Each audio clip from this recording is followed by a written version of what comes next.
Singe. That is something that Maokai does not have a chance of doing enough damage to try and get him out of lane. And obviously, when he joined the team, Season 3 Worlds was his very first tournament for Samsung White. His very first game. His very first game, he played Singed. But there's no teleport though from Dyrus. There's teleport from Looper. He used it to go to lane. This is easily counterable. There it is. Coming in from Looper. This is going to be very big for the team. A nice pop-up there coming in. The bubble goes back for the blast it. More than one on that one. Amazing gets himself caught out. It is first blood to Mata, however. The 1v1 in mid lane. The hop over. The trickster back down as the flash hits. Does Bjergsen have the damage? What blast? No! The Grievous Wound is on. And he shoves the trident.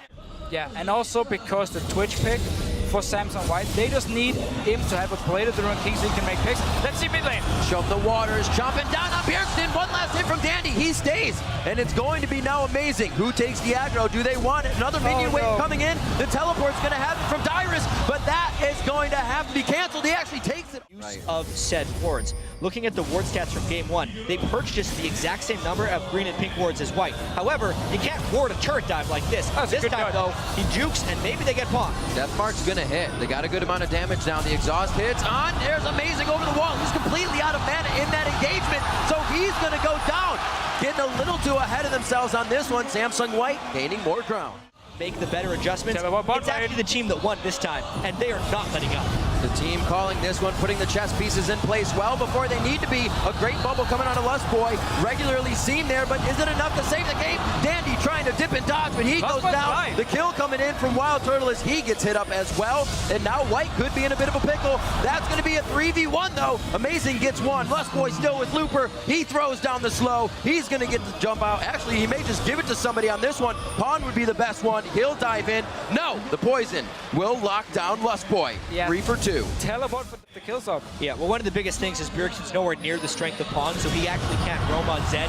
Dyrus, when he tries to farm in between turrets, gets collapsed on because White has all the control.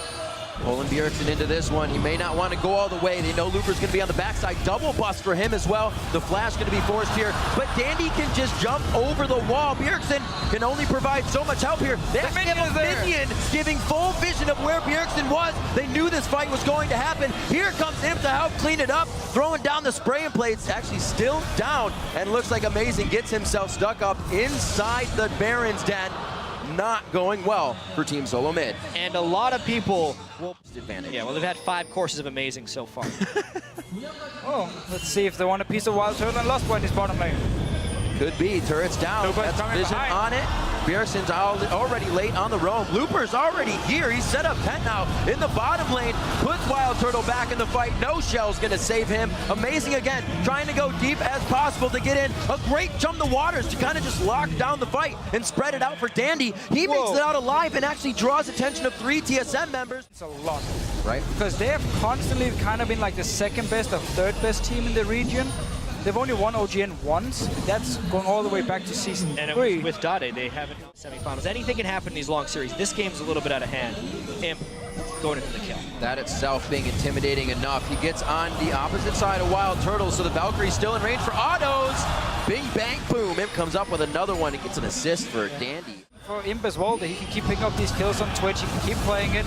Looper wants a piece of Lust Boy. They are not afraid to keep going. They start to close the clamp down. Even Pawn for the backside here. Amazing and Bjergsen. You're generally going to be all right. And TSM needs to have confidence in that. At this point, though, even if they see Twitch, it's not okay. Oh, a lined up rat-a-tat-tat. The fearless play once again of White if they have a little bit of a lead. Going after Team Solomid right on the doorstep of their own base. 35 seconds. They're going to stay. No worries on this. Even with Wild Turtle coming out, still 4 members there. Dyrus is out top pushing the lane. Not really going to knock down that turret too fast as they start losing their base. Again, they're all team now. You've been split up for the first part of the game. You've been dying. Teleport behind from Looper. All the wards they placed previously, Looper uses as a gateway to get behind Team Solomid, and they start to tear them apart from the inside out on this one. Wild Turtle doing what he can to orb walk this one out. Almost get enough damage. He does. They are able to lock down Pawn on this one, but they've lost 3. At what cost to keep the fight going here? And it's the cost of 4 members so far. The look for Lust Boy. He throws down the wave, but Dandy's brought his surfboard, and he's going to continue on this one. 13-9. It shouldn't take too long. Gets bubbled up for a second, but this one's going to be a long run. Well, there's no mana left, so it's a long might stay chase. alive. They're going for the kills, though, that's for sure. Uses his last bit of mana on the jump. That's boy's going to make him work for this one. At least they're saving their objectives here. Turrets aren't going down. It's not like they have the waves to push. But Samsung White should not have this exact roll. Got to give up some time. So far. Fish out of water. 8-2-8 is the scoreline of Dandy. Heavily in favor of Dandy so far. Right. TSM caught out once again. This game is not going to last much longer. They do get a kill, though. Get a pop down on him. That's big damage in the beginning. Mata's forced out of this one as well after using everything on himself. This is a kid for Wild Turtle, but he flashes into the fight. He does get the auto attack down necessary. It's a bit of a shutdown, so gold there, but I don't know if that gold right now is going to help. Dyrus doing what he can between Looper and Pawn. That's going to be a quick kill coming up for Pawn as well. Another 4 down. Lustboy makes it out this time. The waiting game only works if you're waiting in the right spot. And Baron right now is being taken by Samsung White. This is going to pay off. Get this and just fly They're right going to through. get 2 kills from this one. Calling it already. Would have waited a little bit longer. Maybe White would have backed out. This is almost hard to do because your minions are pushed up. There. They have to be in the jungle, and they are. That's going to be Dandy going down. No resets coming in from the Kazakhs. Fizz. Big kill from Pawn onto Bjergsen again. Wild Turtle goes down immediately as well, and Samsung's ability to just pick out what is right and wrong in these fights. Kill all the damage dealers immediately every time. Mata trying to hurricane the potential jump from Amazing. But Amazing wins out here in the mind games. He's like, I'm not going to do anything, man. I'm just going to run. Burned to Janna all for nothing. But it only cost him his life. At this point, 29 kills to 8, 27 minutes into the game. We'll see if White decides to end here.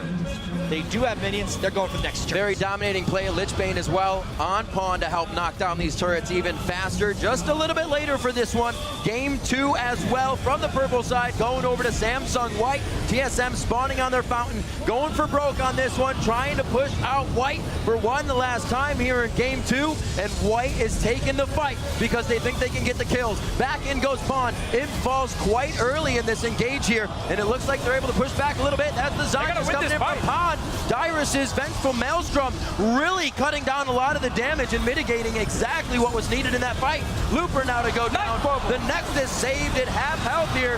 Dandy tries to jump in. Does he have the resets? It's going to be 1 kill coming in. That goes on to Amazing. Pawn a little too close. Takes a laser to the backside from the fountain. And it's such a back and forth, but somehow White comes out on top. Dandy takes the last few swings, and he will drop TSM's Nexus. True to fashion, White gets a bunch of kills. 33 kills to 11. They had 22 more than TSM there. The game was decided much before then, though, and White looks even better in Game 2 than they did in Game 1. Increasingly definitive on their moves. The gold lead was 1,000 in the first game. For the first 5, or for 15 to 20, that was about 4,000 to 5,000 that game when we reached that point. And the scariest thing about all this is we were talking about how White never had to reveal anything in the group stage, and how TSM will need to adjust to what White brings at them. However, White is adjusting without being challenged. They have done 2 very different things in games 1 and 2.